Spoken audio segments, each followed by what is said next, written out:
और संत और महंत में क्या अंतर है? संत का मतलब है जो संत का वेश धारण कर वैराग्य पूर्ण विवेक पूर्ण जीवन जीता हुआ, आचार नियम संयम का पालन करता हुआ, हाँ, गांव गांव भ्रमण करता सदुपदेश देता है।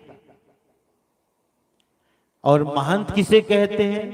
महंत भी वही कार्य करता है, लेकिन आश्रम का निर्माण करके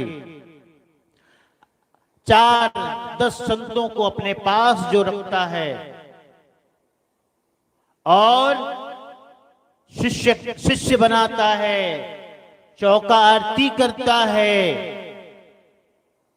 और जो भूले भटके लोग हैं उनको सन्मार्ग में लगाता है, लोगों को काग से हंस बनाता है, वो महंत होता है। तो महंत की पदवी बड़ी है, जिम्मेदारी बड़ी है। इसीलिए तो हम कहते हैं देखो भाई भेंट पूजा दे रहे हो तो विचार पूर्वक देना, संतों को अलग देना, महंतों को अलग देना। ऐसे अलग करने के पीछे क्या राज है? संत का मतलब है जो स्वयं निवृत्ति के मार्ग में चलता हुआ संत स्वयं का कल्याण करता है,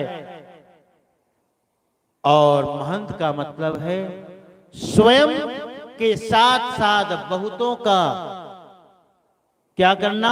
उद्धार करना, कल्याण करना।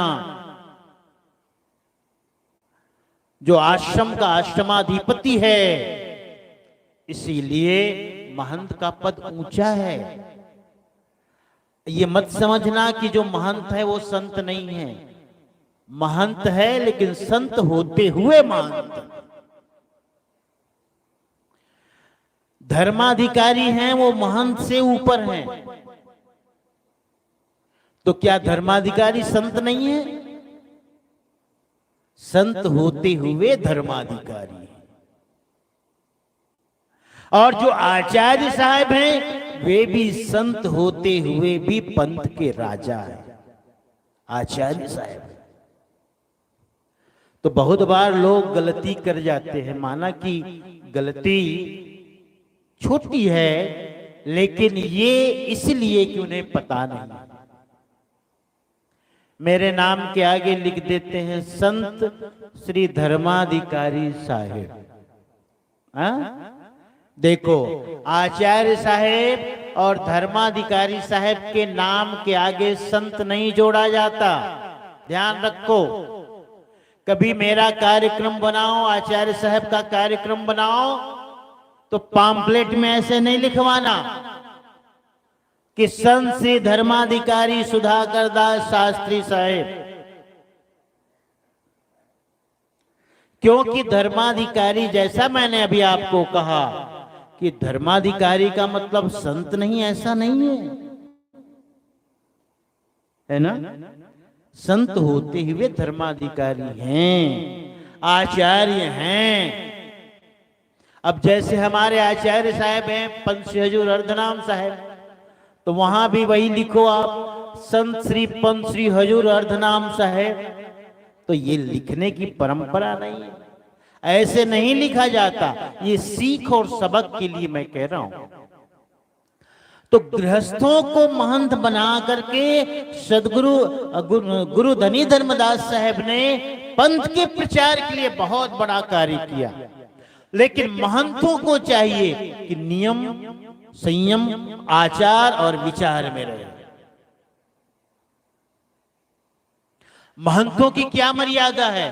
महंत की मर्यादा है आप गृहस्थ जीवन में हैं, लेकिन कम से कम क्या आप गृहस्थ जीवन से श्रेष्ठ जीवन है आपका, इसलिए आपके अंदर व्यसन तो नहीं होना चाहिए किसी भी प्रकार का।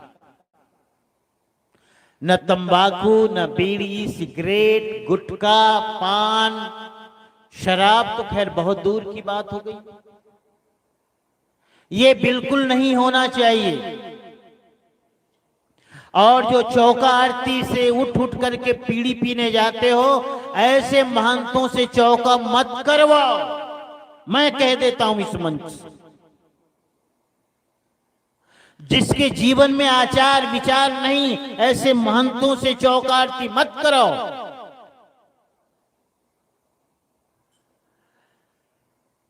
यही महंत बदनाम करते हैं आरती चौका, बदनामी कराते हैं, बदनामी कराते। तो साहब कहते हैं, गुरु साधु संत समाज मध्य भक्ति मुक्ति दृढ़ाई। कहते हैं गुरु और संतों के बीच बैठो। संत गुरुओं के बीच बैठने का क्या फायदा है? उसी का नाम सत्संग है। और इस सत्संग का, साधु संगत का बहुत बड़ी महिमा है। कोई धर्म ईश्वर को मानता हो या न मानता हो,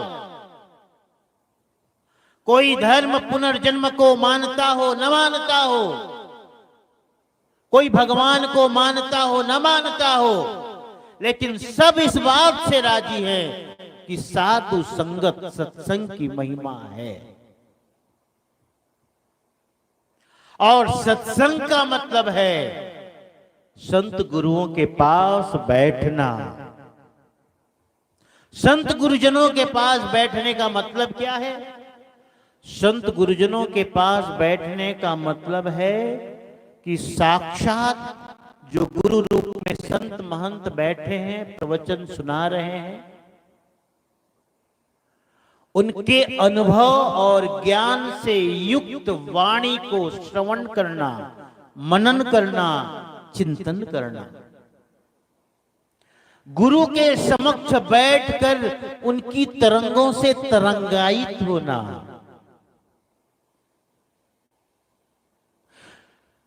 तरंग से तरंगायित होने का क्या अर्थ हुआ? ऐसा कहा जाता है कि हर मनुष्य के शरीर में एक विशेष प्रकार की तरंग होती है, सबके शरीर में, और वह तरंग हमारे आचार विचार चिंतन मनन इस पर आधारित होती है। अगर कोई व्यक्ति चुगली करने वाला, निंदा करने वाला, बुराई चाहने वाला, दूसरे का अहित करने वाला, सदा ऐसे व्यक्ति के अंदर जो शरीर में तरंग होगी वह अलग भांति की होगी। एक जुआरी के अंदर शरीर में जो तरंग होगी वो अलग भांति की होगी। एक अपराधी शराबी के शरीर में जो तरंग होती है वो अलग भांति की होती है। और एक विवेक वैराग्य से संपन्न, नियम संयम से संपन्न गुरु के, संत गुरु के शरीर में जो तरंग होगी अलग अलग की होगी। तो निरंतर ऐसे संत गुरुओं के पास बैठोगे तो तुम उनकी तरंगों से, उनके शरीर से निकलने वाली तरंगों से बच नहीं सकते।